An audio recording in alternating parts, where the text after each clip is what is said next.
Hey, how you doing? Ben Broussard with Loga TV here with this week's drilling report. Just so you know, we opened registration for all 6 Loga State of the Industry meetings and the Loga annual meeting this week. We'll be heading to Lafayette, New Orleans, Baton Rouge, Houma, Shreveport, and Houston. Final stop at the Loga annual meeting on March 11th in Lake Charles. Head over to loga.la and click the events tab for more info and to register today. All right, worst part of my job these days, Louisiana Light Sweet crude showing no signs of stopping, dropping to $60.19 a barrel. January Henry Hub gas gains slightly to $3.79 per MMBTU. EIA Hub spot price through the 8th reflects at $3.42 per MMBTU. Okay, Haynesville news. 14 permits pulled this week, mostly in Bossier, where BHP and Chesapeake split permits for alternate wells, all of them in Elm Grove. Slow week all around. Teaser alert, 74% of the permits in the entire state of Louisiana this week came from the Haynesville. DeSoto sends a well to market. Total 1,243 producing wells in that parish alone. Pre-production numbers in the Haynesville jumped to 289.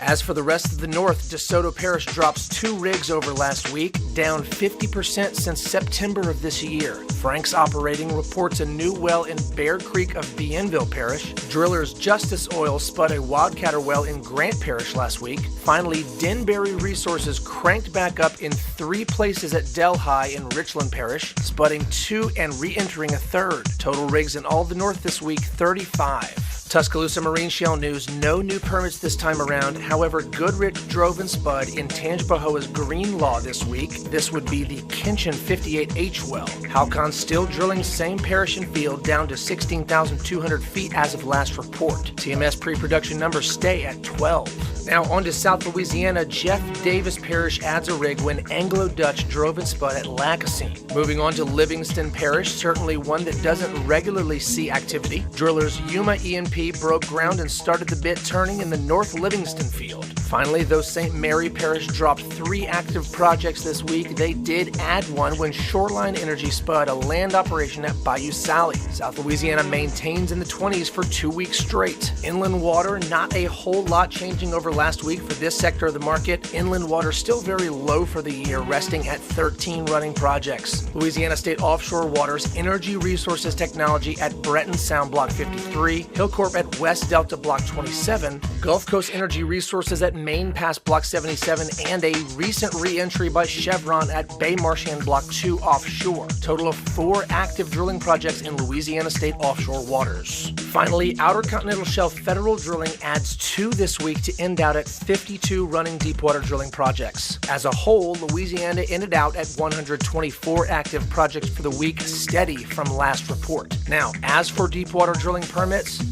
only one of those, this one for Freeport-McMoran at Green Canyon Block 643, drilling with the Noble Samcroft. No shallow permits this week. Back on land, operators scored only 19 permits in 6 Louisiana parishes, 14 of those in the Haynesville. Stone Energy lands a permit in the Live Oak field of Vermilion Parish. Finally, 3 permits for Chadco in LaSalle Parish, all in the Russell field. This week's permits went out in Bossier, Caddo, Concordia, DeSoto, LaSalle, and Vermilion parishes. Hey, you want a little more info? Be sure and check out the Office of Conservation's website. Hey, Merry Christmas to you guys. Thank y'all for listening to this report and sharing it every week. Click this button right here to share it with the folks you know. Don't forget to follow Loga for up-to-date news on the oil and gas industry right here in Louisiana. Until next time, this is Ben Broussard with Loga TV.